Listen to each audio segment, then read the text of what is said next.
I és clar que no hi estic d'acord en matar un toro perquè sigui una activitat econòmica bastant subvencionada, perquè si no, com no hi va gairebé ningú, doncs perdrien molts i molts diners. I per l'altra part, perquè què vol dir? Que tu disposes de la resta d'éssers vius que hi ha al planeta com si tant li fa matar un toro o no matar un toro per fer, diguem, una festa. Doncs no. S'ha de tenir un respecte i una relació diferent amb els animals i amb el conjunt del planeta, perquè si continuem així passa el canvi climàtic i passa també que estem amb una economia que es basa de la subvenció. Els toros estan subvencionats per tot arreu, estan subvencionats els camps de bestiar, estan subvencionats les deveses, estan subvencionades les places, estan subvencionades les entrades, tot.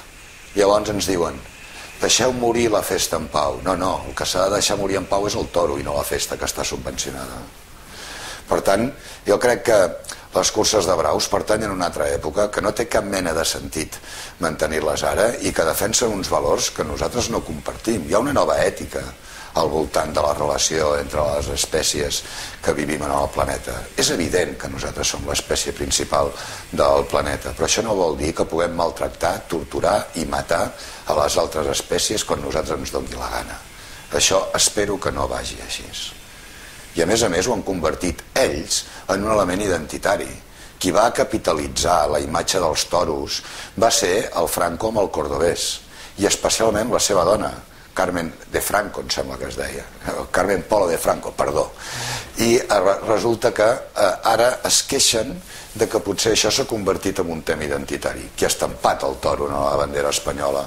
Qui ha posat els toros en els cascs de l'exèrcit espanyol quan estan destinats a Afganistan? Nosaltres. És ben bé allò que la neurociència explica tant i tan bé. Tu fas una cosa, negues el que tu has fet i ataques en els altres dient que estan fent el que tu acabes de fer. Tot un problema psicològic.